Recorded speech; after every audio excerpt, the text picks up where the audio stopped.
Hello दोस्तों, स्वागत है आप सबका आपके ही चैनल वर्चुअल शिक्षा पर। ठीक है, जैसा कि वर्चुअल शिक्षा पर हम लोगों ने इकोनॉमिक्स के वीडियोस और पैरेलली हम लोग फिजिक्स के वीडियोस लेकर के चल रहे हैं। आने वाले समय में जैसे मैंने आपसे कहा था कि और भी सेगमेंट्स जो भी हैं, सब्जेक्ट्स हैं, वो इसमें जुड़ेंगे। ठीक है, तो हम लोग पिछले क्लास में जब मिले थे इकोनॉमिक्स में, तो हम लोगों ने सिलेबस के बारे में जाना, और सिलेबस के बारे में जानने के बाद मैंने आपसे कहा कि मैं सितंबर तक क्या करूंगा, आपका सिलेबस कंप्लीट कर दूंगा। मेरे वीडियोस नहीं आए। कल एक बच्चा कॉल किया, कह रहा है सर आप वीडियो नहीं डाल रहे हैं। हम कहे ठीक है यार, डाल देते हैं। ठीक है, तो मैं कोर्स को शुरू करने से पहले जब मैं अपने वो सब्जेक्ट्स, वो पेपर्स लेकर के आऊँगा, वो चैप्टर्स लेकर के आऊँगा जिसमें मैं थ्योरेटिकल बात आपसे करूँगा, उसके पहले किस तरह का पेपर, किस तरह के MCQ क्वेश्चंस आपके सामने आने वाले हैं, मैं उसके कुछ कलेक्शंस लेकर के आया हूँ। ये काफ़ी ईजी हैं, बहुत आसान क्वेश्चंस हैं।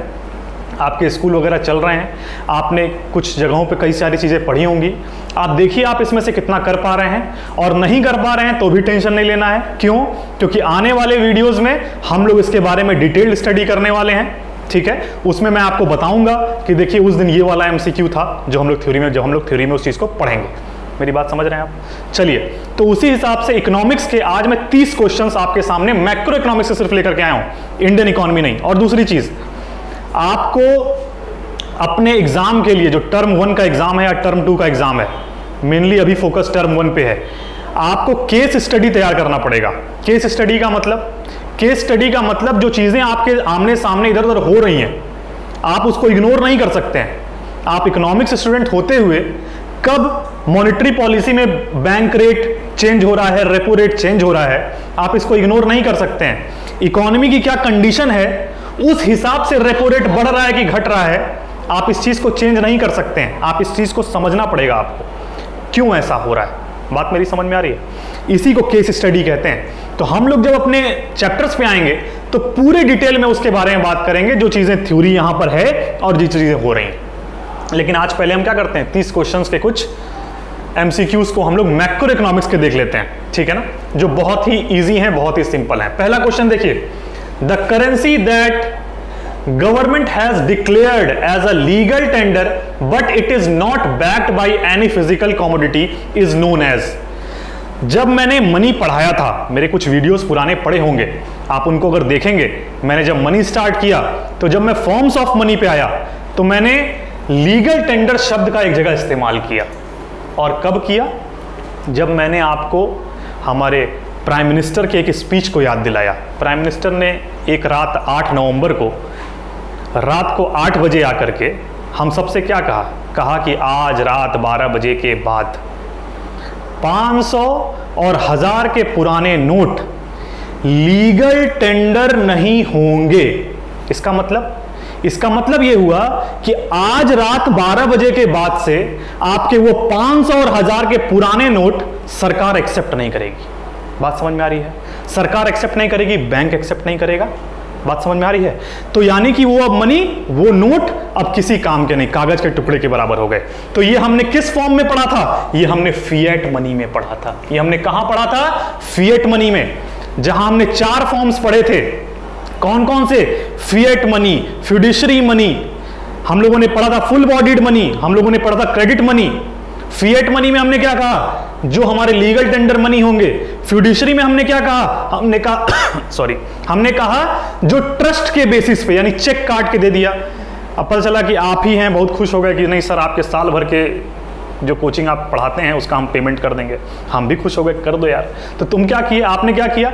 आपने चेक काट के मुझे दे दिया। अब मैं जब चेक लेकर के गया तो पता चला आपके अकाउंट में उतना पैसा ही नहीं था। बात समझ में आ रही है? तो चेक पेमेंट एक तरीके से किस बेसिस पे होता है? ट्रस्ट के बेसिस पे होता है। उसको हम लोग फिड्यूशरी मनी कहते हैं। क्रेडिट मनी और फुल बॉडीड मनी में क्या है? फुल बॉडीड मनी का मतलब जब मनी की वैल्यू है, यानी कि एक तरीके से हम कहें जो मनी पर लिखी हुई फेस वैल्यू है, 500 का नोट देखे है ना, उस पे 500 लिखा हुआ है, वो वैल्यू, और कमोडिटी वैल्यू, यानी वो 500 का नोट बनाने में जो कॉस्ट लगी है। जब कमोडिटी वैल्यू और मनी वैल्यू, फेस वैल्यू आपस में बराबर हो जाती हैं तो उसको हम क्या कहते हैं? उसको हम फुल बॉडीड मनी कहते हैं। और जब फेस वैल्यू, वो 500 का नोट जो 500 लिखा है, उसकी वैल्यू जब बढ़ जाती है as compare to commodity value, यानी जो नोट बना है, तो उसको हम क्रेडिट मनी कहते हैं। अब क्या हम क्रेडिट मनी यूज करते हैं? बिल्कुल करते हैं। फुल बॉडीड मनी करते हैं क्या? कहीं 500 का नोट देखें जिसपे 500 बनाने की उसकी कॉस्ट भी आए? ऐसा नहीं है। पुराने ज़माने में जब गोल्ड वोल्ड के कॉइन हम लोग यूज़ करते थे तब उन सिक्कों पर उतना ही लिखा जाता था जितने का वो उस पर वो बनता था उतने पर। बात समझ में आ रही है? तो ये 4 फॉर्म्स हो गए, यहाँ पर उसकी ज़रूरत नहीं थी, हमने समझ लिया चारों फॉर्म इस क्वेश्चन से। अगले क्वेश्चन पर आते हैं, question number 2। A deficit in balance of trade indicates. अब आप कहिए बैलेंस ऑफ ट्रेड का मतलब क्या हो गया? सर बैलेंस ऑफ ट्रेड हम लोगों ने कहां पढ़ा? बैलेंस ऑफ पेमेंट में पढ़ा। बैलेंस ऑफ पेमेंट में हम लोगों ने क्या पढ़ा? बैलेंस ऑफ पेमेंट में हम लोगों ने पढ़ा कि balance of payment is a systematic record. क्या है? एक सिस्टमेटिक रिकॉर्ड है of all the economic transactions. जितने भी इकोनॉमिक ट्रांजैक्शंस हो रहे हैं किसके बीच?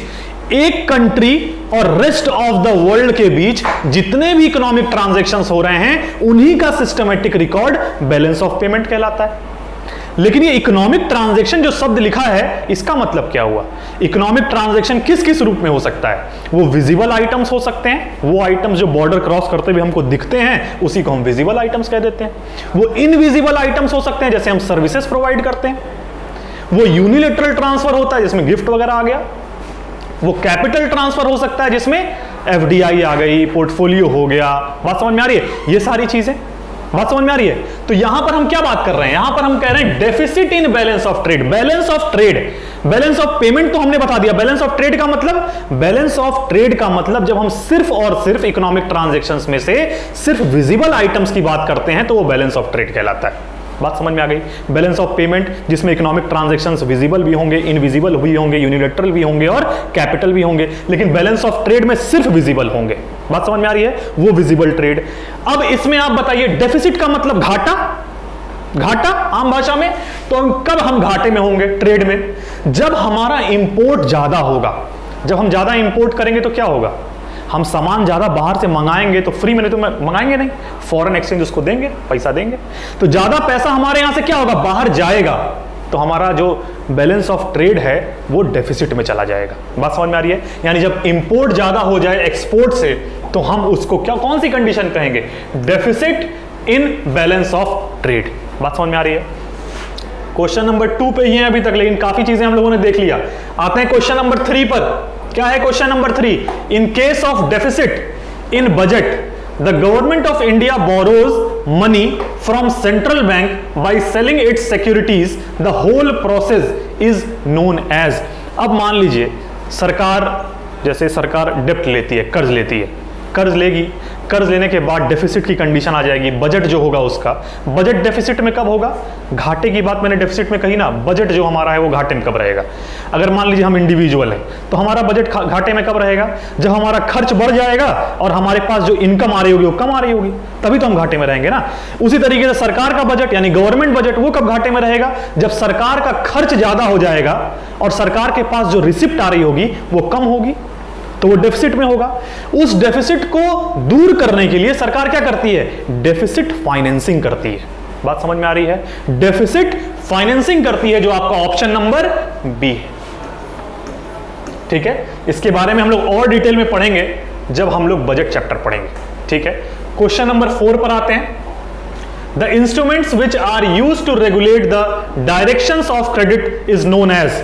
देखिए, सरकार कौन सी पॉलिसी लेकर के आती है? उसको हम फिस्कल पॉलिसी कहते हैं, हिंदी में राजकोषीय नीति कहते हैं। अगर हम बात करें रिजर्व बैंक ऑफ इंडिया की, जो सेंट्रल बैंक है, हर देश की अपनी सेंट्रल बैंक है, वो कौन सी पॉलिसी लेकर के आती है? तो उसको हम लोग मौद्रिक नीति कहते हैं, मॉनेटरी पॉलिसी कहते हैं। इसमें क्या होता है? मॉनेटरी पॉलिसी में क्या होगा? अब कई सारे लोग आरबीआई में बैठे होंगे, सबको कह दिया जाएगा करने को? नहीं, उसके लिए एक कमेटी बनाई जाएगी, एक कमेटी जिसका नाम होगा मॉनेटरी पॉलिसी कमेटी। वो कमेटी बैठेगी, वो कमेटी बैठ के कहेगी कि हाँ, हर थोड़े दिन पे जो मनी की सप्लाई बढ़ जा रही है, मनी की सप्लाई कम हो जा रही है, यानी मार्केट में महंगाई आ रही है कि मार्केट में लोगों की डिमांड कम हो गई है, क्या हो रहा है, उसके हिसाब से क्या करेगी? वो अपनी पॉलिसी बनाएगी। किस तरीके से डिमांड अगर कम है तो बढ़ाया जाए रेट को कम करके, या फिर किस तरीके से हम क्या करें, बैंक रेट को इंक्रीज करके डिमांड को कम कर दें। वो अपने उस हिसाब से मार्केट कंडीशन को देखेगी और पॉलिसी बनाएगी। कौन बनाएगी? मॉनेटरी पॉलिसी अथॉरिटी, जिसमें कौन होगा? जिसमें 6 मेंबर्स होंगे। 6 मेंबर्स कौन? 3 आरबीआई की तरफ से बैठेंगे, बाकी के 3 गवर्नमेंट कुछ एक्सपर्ट्स को भेजेगी। बात समझ में आ रही है? अब इसका हेड कौन होगा? तो भाई आरबीआई में हो रहा है, मॉनेटरी पॉलिसी है, तो रिजर्व बैंक ऑफ इंडिया की कुछ तो इज्जत हमको करनी है। तो हमने क्या किया, आरबीआई गवर्नर को क्या कर दिया, इसका हेड बना दिया। तो मॉनेटरी पॉलिसी कमिटी अब इसमें क्या करती है, वो दो तरह के इंस्ट्रूमेंट का इस्तेमाल करती है इन सारी चीजों को, जो भी मार्केट में दिक्कतें आ रही हैं उसको कंट्रोल करने के लिए। एक क्वांटिटेटिव इंस्ट्रूमेंट। क्वांटिटेटिव इंस्ट्रूमेंट में क्या करती है, देखती है कि ज्यादा क्वांटिटी मार्केट में फ्लो हो गया है क्या, तो चलो ठीक है, मार्केट से हम क्या करें, पैसा निकाल लें, वापस ले लें, जिससे क्या हो, मार्केट में जो मनी की सप्लाई है वो कंट्रोल हो। ठीक। दूसरा, जैसे कम हुआ है क्वांटिटी, वैसे ज्यादा भी हो सकता है, ज्यादा होगा तो वापस ले लेगी पैसा, कम होगा तो ज्यादा पैसा डाल देगी, यानी क्वांटिटीज में चेंज कर रही है। जब वो क्वांटिटीज में चेंज करती है तो उसको हम क्वांटिटेटिव इंस्ट्रूमेंट कहते हैं। लेकिन यहां पर किसकी बात किया है, यहां पर रेगुलेट द डायरेक्शन की बात किया है। और जब वो क्वांटिटीज के डायरेक्शंस को चेंज करती है, यानी एग्रीकल्चर सेक्टर में 100 रुपए ने डालती है, एग्जांपल 100 रुपए डाला है, इंडस्ट्रियल सेक्टर में 50 रुपए डाला है, एग्रीकल्चर में आ गया इन्फ्लेशन, पैसा निकालो यहां से और इंडस्ट्रियल में क्या करो, 100 को इंडस्ट्रियल में डाल दो और 50 को एग्रीकल्चर में डालो, डायरेक्शन को बदल दो और क्या हो जाएगा, हमारी जो भी पॉलिसी है, जो भी दिक्कतें चल रही हैं इकोनॉमी में, वो कंट्रोल हो जाएंगी। तो डायरेक्शन की जब बात आती है क्वांटिटीज के, तो हम उसको क्या कहते हैं, उसको हम क्वालिटेटिव इंस्ट्रूमेंट कहते हैं। बात समझ में आ गई, दोनों क्वेश्चन समझ में आ गया। क्वांटिटेटिव में क्या होगा, क्वांटिटीज बढ़ेंगी घटेंगी, क्वालिटेटिव में क्या होगा, डायरेक्शंस चेंज होंगे। ठीक है। और रेपो रेट और रिवर्स रेपो रेट क्या है, ये सब आप लोग को पता होगा, नहीं पता है तो भी मैं बताऊंगा, कोई घबराने की बात नहीं। Question number 5, the government budget shows the government क्या चीज शो करता है, क्या वो रिसिप्ट ही बस दिखाता है? हम लोग जब बजट पढ़ेंगे तो हम लोग इसको डिटेल में देखेंगे। हम लोग बजट किसको कहते हैं, अगर हम आम भाषा में बात करें, बजट किसको कहते हैं? अच्छा, बजट जब आने वाला रहता है फरवरी में, तो आप देखते हैं न्यूज़ वगैरह पे कई सारे न्यूज़ चैनल वाले पहुंच जाते हैं माइक लेके, कहते हैं कि सर बताइए कि इस बार बजट पे यहाँ कितना खर्च करने जा रहे हैं, वहाँ कितना खर्च करने जाते हैं। तो कोई भी मिनिस्टर बताता है? नहीं बताता है। बात समझ में आ रही है? नहीं बताता है। इसको क्या रखता है, कॉन्फिडेंशियल, एक दस्तावेज छुपा कर रखता है, जिसको पहली बार कहां पर वो लेकर के आता है, देश की पार्लियामेंट में, संसद में लेकर के आता है। तो बजट आप समझ रहे हैं, ये क्या है, एक तरीके से कॉन्फिडेंशियल डॉक्यूमेंट है, किस चीज का, खर्च का और रिसिप्ट का। बात समझ में आ रही है, कितना हम खर्च करेंगे और कितने हमारी इनकम आएगी कहां से, उसी का क्या है, एक रिकॉर्ड है, एक कॉन्फिडेंशियल डॉक्यूमेंट है।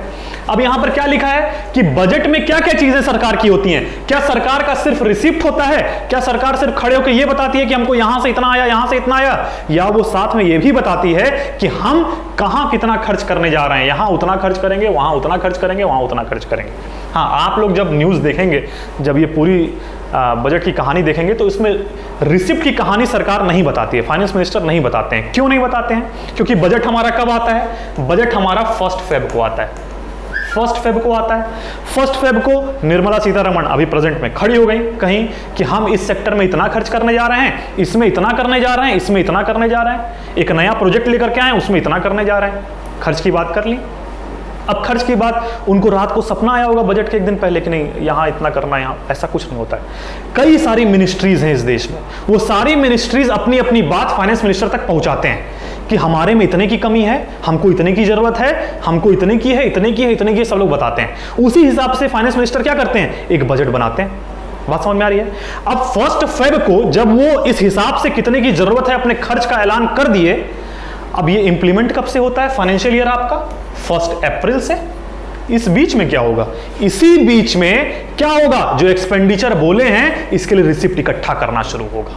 इसीलिए आप सुनते होंगे मार्च में घर वाले कहते हैं हेलमेट लगा के निकलना, बहुत तेज चालान कट रहा है। बात समझ में आ रही है? तो ये जो समय होता है 1 फेब से लेकर के 31 मार्च तक, देखिए इनकम टैक्स जो लोग भरते हैं उनका भी देखिए 31 मार्च आइडियली लास्ट डेट होता है, ठीक है ना, बहुत सारी चीजें। इसीलिए हम क्या कहते हैं, 1 फेब को वो आता है, 1 अप्रैल से वो इंप्लीमेंट होता है। और इस बीच में क्या होता है, जो पैसे इकट्ठे हो रहे हैं और जो हुए हैं उनका प्रॉपर एलोकेशन करना होता है। जो मिनिस्ट्री जितना मांगी है उसको पहुंचाना भी तो है। बात समझ में आ रही है? तो यहां पर हम देखें क्या क्या चीजें हैं। Government budget shows the government receipts and expenditure both. बात समझ में आ रही है? बोथ। अपने अगले क्वेश्चन पर आते हैं, question number 6। Which of the following is a component of fiscal policy? अभी मैंने आपसे बताया दो नीति, राजकोषीय नीति और मौद्रिक नीति, फिस्कल पॉलिसी और मॉनेटरी पॉलिसी। फिस्कल पॉलिसी में सरकार क्या करती है, सरकार अपने खर्च को करती है, ठीक, पब्लिक एक्सपेंडिचर। दूसरा वो टैक्स रेट देखती है, अगर देखेगी मार्केट में लोगों की डिमांड बहुत ज्यादा बढ़ गई है तो टैक्स भी बढ़ा देगी। बात समझ में आ रही है? और क्या करती है फिस्कल पॉलिसी में? पब्लिक डेब्ट कर्ज लेती है, देश के अंदर से भी ले सकती है, देश के बाहर से भी ले सकती है, वो सब चीजें हम लोग बात करेंगे। यहां पर जो कंपोनेंट्स ऑफ फिस्कल पॉलिसी की बात है उसमें सिर्फ और सिर्फ क्या है? Tax rate. Open market operation क्या है? ये मॉनेटरी पॉलिसी का पार्ट है। मार्जिन रिक्वायरमेंट क्या है? ये मॉनेटरी पॉलिसी का पार्ट है। और यहां पूछा क्या है? फिस्कल पॉलिसी, जिसमें से क्या है? सिर्फ और सिर्फ टैक्स रेट। आते हैं नेक्स्ट क्वेश्चन पर। Question number 7, bank rate is determined by. अब बैंक रेट होता क्या है? बैंक रेट, जैसे कि मैंने अगर मान लीजिए मेरा अकाउंट कहां है? पीएनबी में। ये कौन है? ये है हमारी सेंट्रल बैंक, इंडिया की central bank, reserve bank of India. ठीक, पीएनबी के पास पैसे थे, विजय माल्या लेके चला गया, पैसों की जरूरत है, गया दौड़ के, कहा हमको लोन चाहिए, लोन दे दो, तो इसको लोन मिल गया। अब क्या कहेगी रिजर्व बैंक ऑफ इंडिया कि लोन ले लिए, लेके जाओ, ऐसा तो नहीं कहेगी ना, वापस भी करना है। तो जिस रेट पर वो वापस लेगी उसी को हम क्या कहते हैं? Bank rate. और कौन ले रहा है? Central bank. यानी आंसर क्या हो गया? Option C, central bank. Question number 8, macro economics is also known as, MCQ question. Macro economics, देखिए मैक्रो इकोनॉमिक्स आया कब? बहुत पुरानी बात कर दी है। देखिए उसके पहले क्लासिकल की थ्योरी चलती थी एडम स्मिथ की, ठीक है। एडम स्मिथ की थ्योरी को यूके हो गया, यूएस हो गया, ये सब उसी थ्योरी को, जो कैपिटलिस्ट इकोनॉमी वाली जो एक उनकी मार्केट ओरिएंटेड स्ट्रेटजी थी, वो मार्केट ओरिएंटेड इकोनॉमी की जो एक सोच थी, उसी को सब फॉलो करते थे। लेकिन 1930s के आसपास एक ऐसा समय आया जिसमें विश्व को एक बहुत बड़े आर्थिक मंदी से जूझना पड़ा, जिसको हम लोग कहते हैं ग्रेट डिप्रेशन। बात समझ में आ रही है? The great depression of 1930s। अब ये जब आया तो हुआ कि भैया एडम स्मिथ की थ्योरी क्या हो रही है, थोड़ी सी लड़खड़ा रही है, कौन सी इकोनॉमी अच्छी है? तो उसमें कीन्स नाम एक सामने आया एडम स्मिथ के बाद, उन्हीं का फॉलोअर था ना 1880s तक। लेकिन 1880s के बाद क्या हुआ? जब वो वहां की दिक्कतों को देखा, जहां पर क्या हो रहा था, जहां पर कैपिटलिस्ट वर्ग लेबर वर्ग का शोषण कर रहा था, एक्सप्लॉयटेशन कर रहा था। बात समझ में आ रही है? तो उसमें उसने क्या किया? उसकी अपनी सोच और अपनी थ्योरी जन्म हुई, जिसमें उसने मैक्रो इकोनॉमिक थ्योरी दी। और उसमें उसने किसकी बात की? क्लास 12th में आपकी सिलेबस है, आप क्या उसमें पूरी बुक में पढ़ेंगे? इनकम के बारे में और एम्प्लॉयमेंट के बारे में। बात समझ में आ रही है? इनकम और एम्प्लॉयमेंट, यानी कौन सी theory? Macro economics, income and employment theory. मैं बताऊंगा इसके बारे में पूरी कहानी जब मैं चैप्टर लेकर के आऊंगा, ठीक है। Macro economics is the study of, macro economics किस चीज की स्टडी है? जब हम माइक्रो की बात करते हैं तो हम क्या कहते हैं? हम कहते हैं किसी कंज्यूमर की डिमांड, किसी प्रोड्यूसर की supply.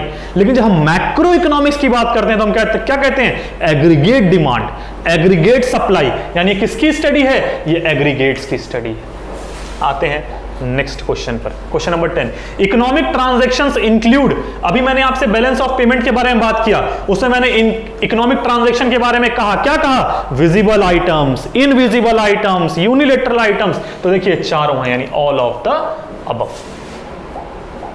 Question number 11, inflow of foreign exchange is recorded on which side of BOP account? Inflow of foreign exchange, बहुत से नाम हैं। रिकवरी ऑफ लोन्स हो रहा है, लोन दिया जा रहा है। मेरी बस सीधी और सिंपल सी बात है, इसको समझ लीजिए बस। क्या? जब भी कोई चीज आपके पास आएगी, क्रेडिट, ठीक है, आपके पास से जाएगी, डेबिट, ठीक है। तो यहां पर क्या हो रहा है? इनफ्लो हो रहा है फॉरेन एक्सचेंज का, तो किस में आएगा? क्रेडिट। बात समझ में आ गई? Import and export of services, जब हम कह रहे थे कि ये बॉर्डर है हमारे देश का, यहां से जो सामान जा रहा है या आ रहा है वो हमको नजर आ रहा है, तो उसको हम विजिबल आइटम कह रहे थे। यहां पर किस चीज का? सर्विस की बात हो रही है। क्या सर्विस हमको जाती है, आती दिखाई देती है? नहीं, तो उसी को हम क्या कहते हैं? Invisible trade. बात समझ में आ रही? आते हैं अपने नेक्स्ट क्वेश्चन पर। Deficit in capital account occurs when. अब बताइए डेफिसिट कब होगा? जब हमारे पास से ज्यादा चला जाएगा और कम आएगा, तभी तो डेफिसिट में होंगे ना। तो देखिए सेकंड ऑप्शन आपको दिया हुआ है, डेबिट साइड क्या हो? ज्यादा हो, क्रेडिट साइड्स। आते हैं क्वेश्चन नंबर 14 पर। Which account has a direct impact on the income, output and employment? ठीक है, कौन सा अकाउंट? जो करंट अकाउंट होता है हमारा, जिसमें हम विजिबल गुड्स की बात करते हैं, इनविजिबल की बात करते हैं और यूनिलैटरल की बात करते हैं, ये तीनों चीजें किस में आती हैं? करंट अकाउंट में आती हैं। ठीक है, तो option A. Debit side of current account is account constitute क्या? डेबिट साइड, जब हमारे पास से डेबिट साइड का मतलब क्या हो गया? रिसिप्ट, करंट रिसिप्ट नहीं, तो करंट पेमेंट्स। करंट क्या? Payments. Debit side of current account, debit side of current account का मतलब कुछ क्या हो रहा है? जा रहा है, तो करंट से क्या हो रहा है? पेमेंट्स हो रहा है। बात समझ में आ रही है? तो ये हमारा option B. Question number 16, which transactions are done to cover the surplus और डेफिसिट इन बीओपी अकाउंट? दो तरह के आइटम्स होते हैं, एक ऑटोनॉमस आइटम, एक एकोमोडेटिंग आइटम्स। ऑटोनॉमस आइटम्स का मतलब क्या हो गया? जो सिर्फ प्रॉफिट, दिमाग में क्या रहता है? मोटिव सिर्फ एक ही होता है, प्रॉफिट, प्रॉफिट और प्रॉफिट, जिस तरीके से भी आ सके। लेकिन एकोमोडेटिंग आइटम्स, जो ये प्रॉफिट के चक्कर में इम्बैलेंस क्रिएट हुआ रहता है, असंतुलन क्रिएट हुआ रहता है, उसी को बैलेंस करने के लिए हम किसका इस्तेमाल करते हैं? हम एकोमोडेटिंग आइटम्स का इस्तेमाल करते हैं। बात समझ में आ रही है?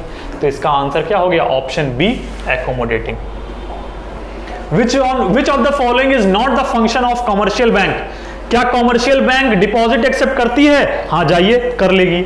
एडवांसिंग लोन्स, क्या लोन्स देती है? हाँ, देती है। क्रेडिट कंट्रोल करती है? हाँ, करती है। लेकिन क्या वो पेपर नोट्स इशू करती है? नहीं। ये काम किसका है? ये काम हमारे सेंट्रल बैंक का है। बात समझ में आ रही है? Option A. Question number 18, M2 is defined as, money के questions, M2 is defined as, किस तरीके से हम मेजरमेंट करते हैं मनी का? रिजर्व बैंक ऑफ इंडिया की कई सारी कमिटीज बैठी, ठीक है ना, उस एक कमिटी ने क्या बताया कि अगर हमको मेजर करना है मनी तो उसको हम क्या करें? चार तरीके से। एक हमने कहा M1, एक को कहा M2, एक को कहा M3 और एक को क्या कहा? M4। बात समझ में आ रही है? एक को हमने क्या कहा? M4।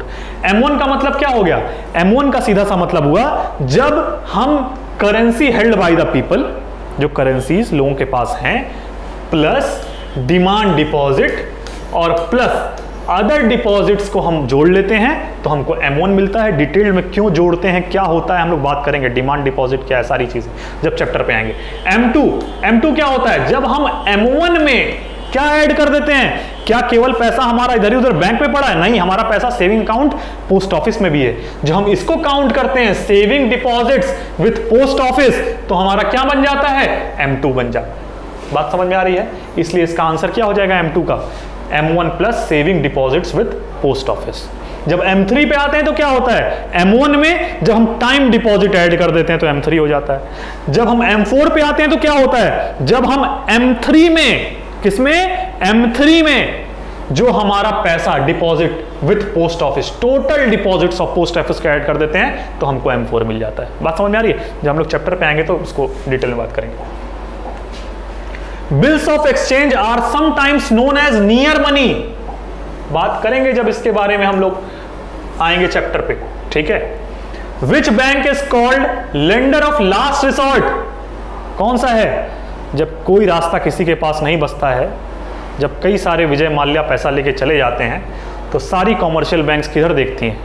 सारी देखती हैं हमारे देश के सेंट्रल बैंक की तरफ। यानी लेंडर्स ऑफ लास्ट रिसोर्ट कौन है?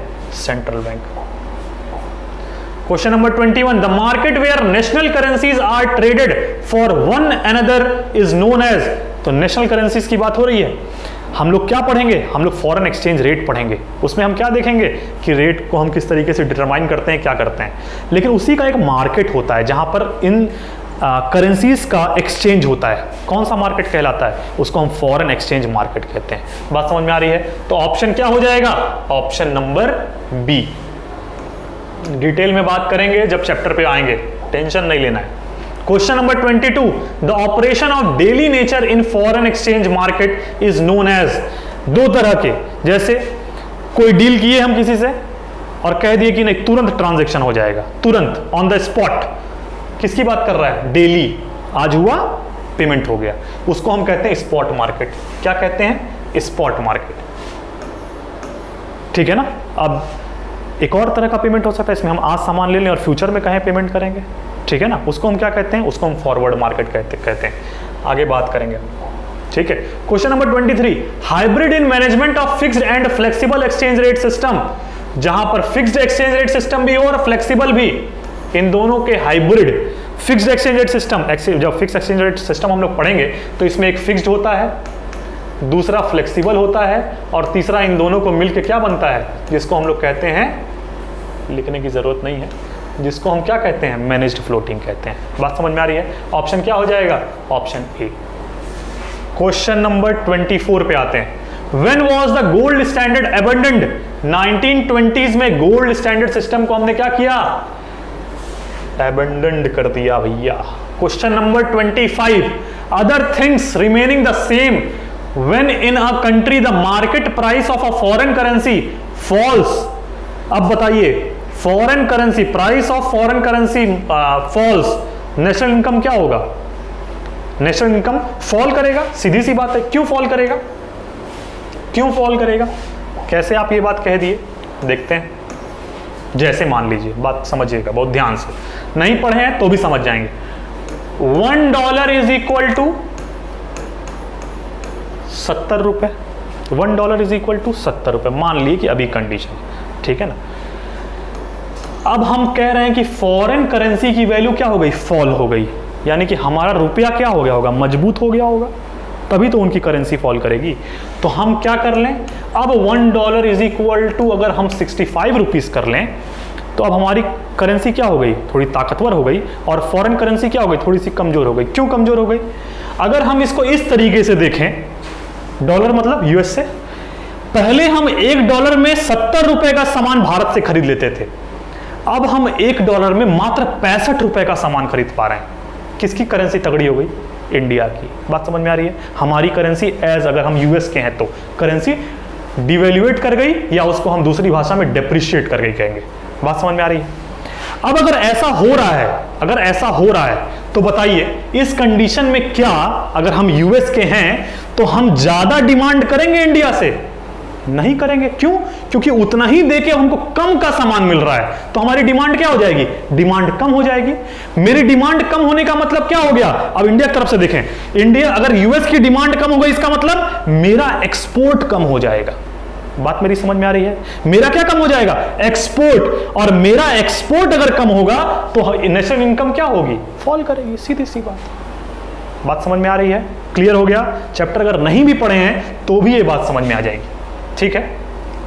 बाकी हम लोग पढ़ेंगे, उसका टेंशन नहीं लेना। Decrease in the value of foreign commodities is known as, foreign currency की वैल्यू, फॉरेन कमोडिटीज की वैल्यू डिप्रिशिएट कर रही है, वो क्या हो रही है, उसमें कमी आ रही है, वो कमजोर हो रहा है, तो हमारे देश में क्या होगा वो चीज, हमारे देश में वो एक तरीके से रीवैल्यूएशन का काम करेगा। हमारे लिए क्या है वो, हमारे लिए रीवैल्यूएशन है। एक होता है डीवैल्यूएशन, जिसमें हमारी करेंसी घट जाती है, कमजोर हो जाती है, और जब हमारी करेंसी मजबूत होती है तो उसको हम क्या कहते हैं, रीवैल्यूएशन। अब बताइए जब फॉरेन कमोडिटीज की वैल्यू जब कम हो रही है तो इसका मतलब क्या हो गया कि हमारे यहाँ की करेंसी मजबूत हो रही है, तो उसको हम क्या कहेंगे, रीवैल्यूएशन। बात समझ में आ रही है? आते हैं question number 27। What is the relationship between demand for foreign exchange and exchange rate? अच्छा क्वेश्चन, अगर आप इसको ध्यान से देखिए तो आप समझ जाएंगे बात। $1 is equal to, same example, 70 रुपए, $1 इज इक्वल टू 75 रुपीज। अब आप सोचिए, अब आप यूएस की तरफ से नहीं है, अब आप कहाँ हैं, इंडिया की तरफ है, ठीक। पहले जो $1 हमको 70 रुपए में मिलता था, वो $1 अब हमको कितने मिल रहा है, 75 रुपए में। फॉरेन एक्सचेंज रेट कहां पे ज्यादा है, यहां पे ज्यादा है। बात समझ में आ रही है? एक्सचेंज रेट कहां ज्यादा है, $1 इज इक्वल टू 75 रुपए पे एक्सचेंज रेट ज्यादा है, 70 पे कम है। एक्सचेंज रेट बढ़ा तो क्या हुआ, अब हम पहले एग्जांपल है, पार्ले जी हो गया, भूल जाइए डॉलर की बेइज्जती करते हैं थोड़ी देर। ये क्या हो गया, पार्ले जी, ये क्या हो गया, पार्ले जी।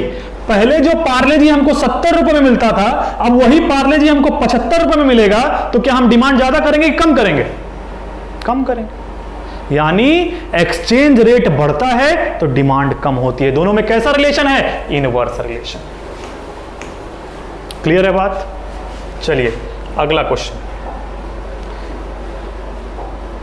If balance of trade is minus ₹600 crore and value of export is ₹500 crore, then the value of imports will be। अच्छा, बैलेंस ऑफ ट्रेड होता क्या है? अगर हम नॉर्मली बात करें तो हम कहेंगे बैलेंस ऑफ ट्रेड हम कैसे निकालें, हम नहीं पढ़े हैं बैलेंस ऑफ पेमेंट चैप्टर, तो हम कहेंगे अच्छा ठीक है कोई बात नहीं, तुम क्या देख रहे हो, तुम बैलेंस ऑफ पेमेंट में यही पढ़े ना, बैलेंस ऑफ पेमेंट में कहे कि जो इकोनॉमिक ट्रांजैक्शन हो रहा है, यानी कि जो पैसा जा रहा है और जो पैसा आ रहा है, यही इकोनॉमिक ट्रांजैक्शन। सामान वामान इधर उधर करोगे तो क्या मेन मुद्दा किस चीज़ का है? पैसे का है।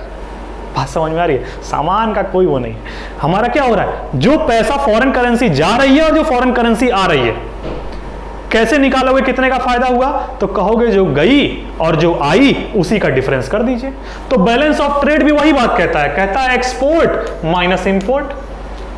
अब यहां देखिए क्या दिया हुआ है आपको दिया है एक्सपोर्ट, वैल्यू ऑफ एक्सपोर्ट कितना?